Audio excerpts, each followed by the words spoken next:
بسم اللہ الرحمن الرحیم۔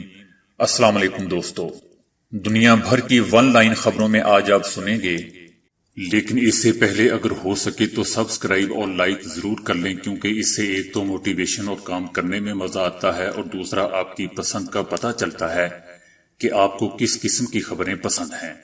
شکریہ دوستو۔ ڈرامہ سیریل ارطغرل غازی جب سے اردو میں ڈب ہو کر پاکستان ٹیلی ویژن پر ٹیلی کاسٹ کیا جانے لگا ہے، تب سے نہ صرف پاکستان بلکہ مغربی اور بعض عرب ممالک میں بھی اس ڈرامہ سیریل پر پابندی عائد کرنے اور یوٹیوب سے اسے نکال دینے کی تیاری کی جا رہی ہے۔ مصر میں تو باقاعدہ اس ڈرامہ سیریل کے خلاف فتویٰ جاری کیا گیا ہے۔ اس ڈرامہ سیریل نے اس قدر مقبولیت حاصل کی کہ اس کے ناظرین کی تعداد ہر ایپیسوڈ کے لیے 50 لاکھ کے درمیان ہے، جبکہ دنیا کی ہر زبان میں اس کی ڈبنگ ہو چکی ہے۔ ارطغرل غازی ایک بہادر نوجوان تھا جو ترکوں کے سردار سلیمان شاہ کا بیٹا تھا۔ اس نے اپنی ہمت جرأت کردار سے اپنے قبیلے کو طاقتور بنایا۔ اس کے بیٹے عثمان نے سلطنت عثمانیہ کی بنیاد رکھی تھی، جس نے 1299 سے 1922 تک 622 سال تک 3 براعظموں پر حکومت کی۔ یورپ کے کئی ممالک اس کے زیر اثر تھے، جس نے خلافت عثمانیہ کی تحریک کو عملی شکل دی۔ 19ویں صدی میں امریکہ، یورپ اور بعض عرب ممالک نے مل کر خلافت عثمانیہ کو ختم کیا۔ آخری دور میں جب سلطنت عثمانیہ کے حکمران عیش پسند بن گئے تو ان کے ہاتھوں میں تلواریں اٹھانے کی طاقت اور اپنے دشمنوں کی آنکھ میں آنکھ ملا کر دیکھنے کی ہمت نہیں رہی۔ ایک وقت تھا کہ جب ترکی، یونان، مصر، ہنگری، رومانیہ، اردن، فلسطین، لبنان، شام اور بعض عرب ممالک کے علاوہ شمالی افریقہ کا ساحلی علاقہ اس سلطنت میں شامل تھا۔ عثمانی حکمران وقت کے ساتھ قدم ملا کر جب چلنے میں ناکام رہے تو صلیبیوں اور صہیونیوں نے ان کی صفوں میں داخل ہو کر ان کے اتحاد کا شیرازہ بکھیر دیا۔ اس کے بعد ایک ایک کر کے سلطنت عثمانیہ کے کئی ممالک ٹوٹتے چلے گئے۔ سیاحوں کی جنت کہلائے جانے والے مالدیپ کے انتہائی گنجان آباد شہروں میں سے ہزاروں غریب غیر ملکی مزدور نوکریوں سے بے دخل ہونے کے بعد محصور ہونے کے ساتھ بھوک کا شکار ہو گئے ہیں۔ فیروزی پانی والے قدیم ساحل پر مشتمل مالدیپ میں حکومت کے تمام ریزورٹس کو بند کرنے کے حکم کے بعد ہفتوں سے خالی پڑے ہیں، جس کے باعث تارکین وطن محنت کشوں کی ایک بڑی تعداد بے روزگار ہو چکی ہے۔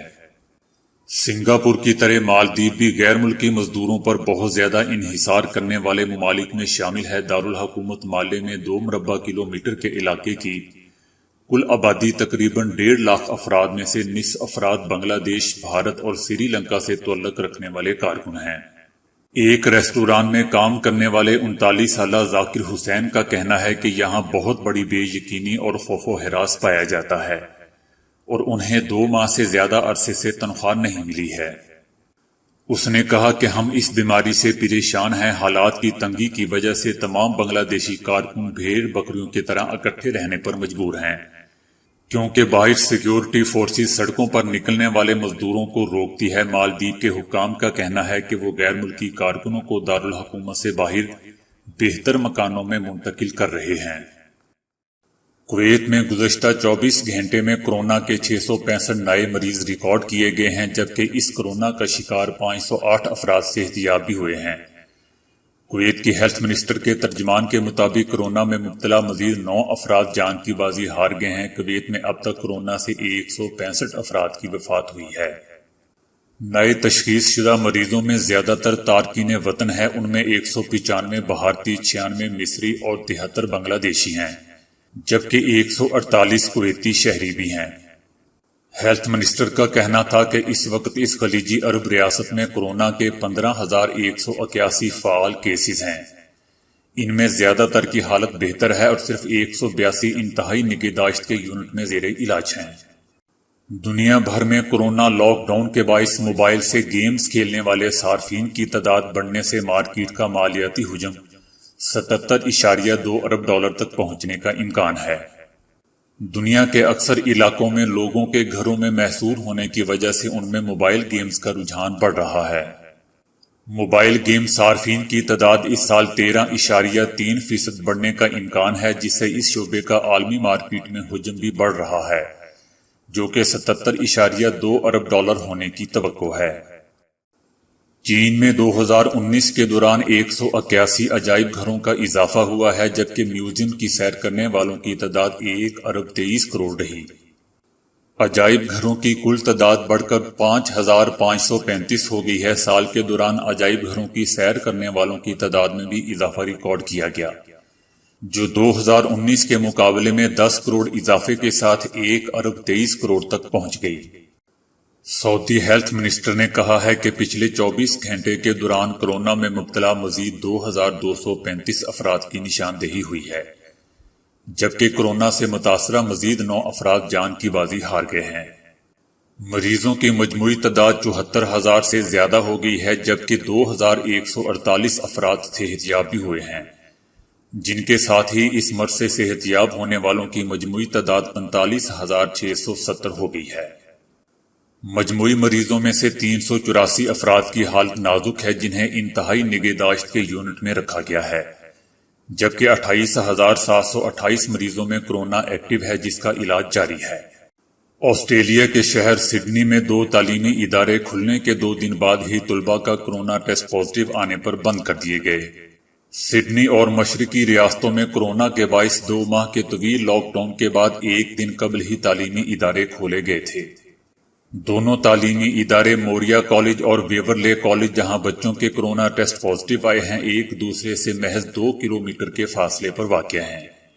دونوں کالجز کی انتظامیہ کے مطابق تمام طلباء کو فوری طور پر گھروں کو واپس بھیج دیا گیا ہے اور ان کے والدین کو صورتحال سے آگاہ کر دیا گیا ہے۔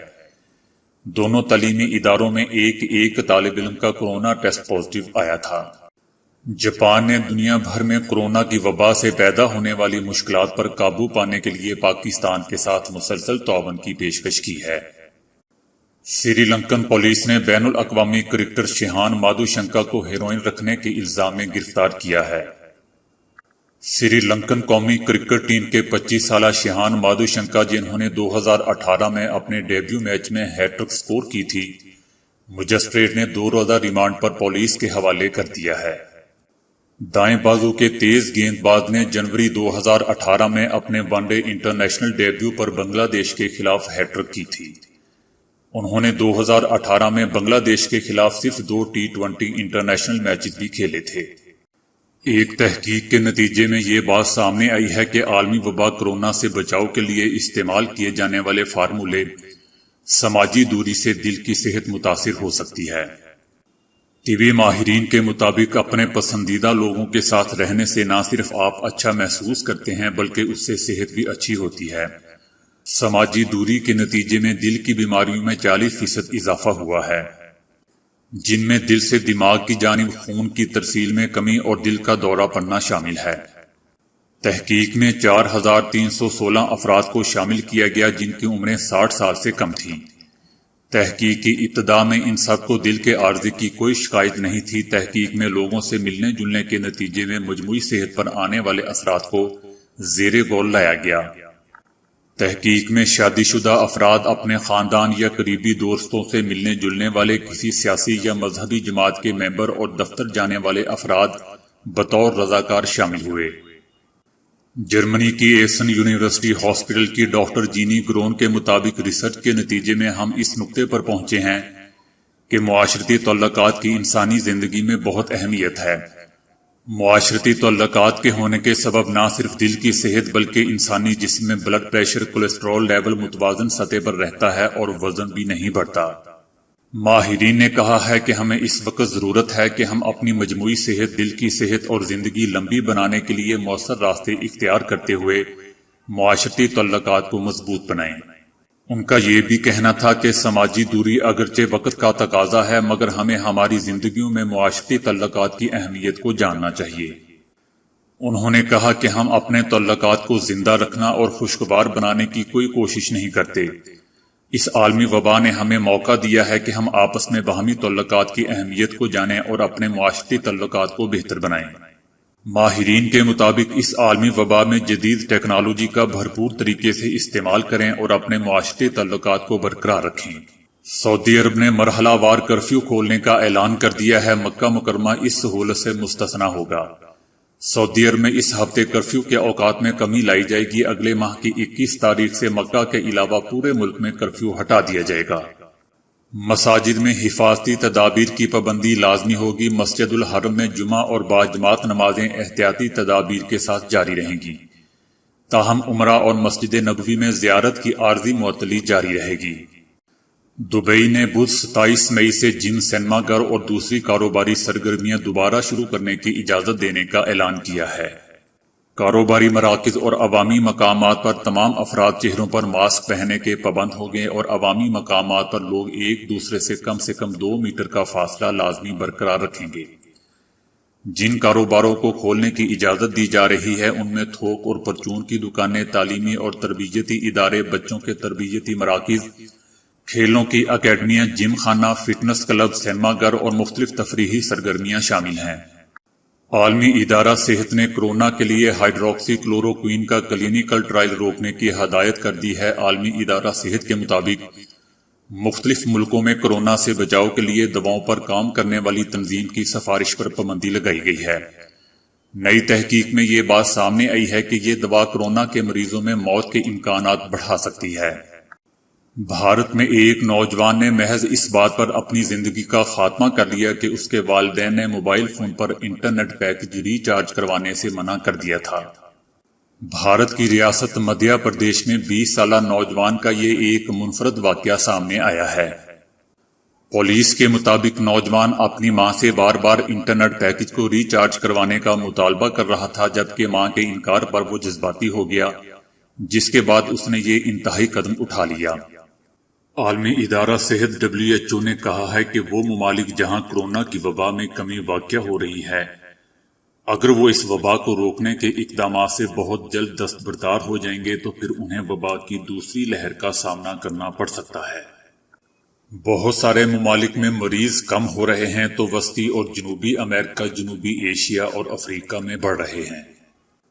عالمی ادارہ صحت نے کہا کہ وبائی بیماری اکثر لہروں کی صورت میں آتی ہے۔ اس کا مطلب یہ ہے کہ کورونا اس سال کے آخر میں ان جگہوں پر واپس آ سکتا ہے جہاں پہلی لہر ختم ہو رہی ہے۔ اس بات کا قوی امکان موجود ہے کہ اگر پہلی لہر کو روکنے کے اقدامات ختم کر دیے گئے تو کورونا کی شرح میں ایک بار پھر تیزی سے اضافہ ہو سکتا ہے۔ ادارے کا کہنا تھا کہ جب ہم دوسری لہر کے بارے میں بات کرتے ہیں تو اس سے ہمارا مطلب ہوتا ہے کہ پہلی وبائی لہر از خود جنم لیتی ہے، جبکہ دوسری لہر چند مہینوں کے بعد پیدا ہوتی ہے۔ ہم یہ قیاس نہیں کر سکتے کہ اب مرض ختم ہو رہا ہے اور یہ مسلسل ختم ہی ہوتا جائے گا۔ ادارے نے کہا کہ یورپ اور شمالی امریکہ کے ممالک صحت عامہ اور سماجی فاصلے، نگرانی سمیت جانچ کے اقدامات اور ایک جامع حکمت عملی کو جاری رکھنا چاہیے۔ عالمی ادارہ صحت نے خبردار کرتے ہوئے کہا کہ شاید یہ وبا پوری طرح اب کبھی ختم نہ ہو سکے۔ تو دوستو، آج کے لیے اتنا ہی۔ ویڈیو کو لائک اور شیئر کرنے کا بہت بہت شکریہ۔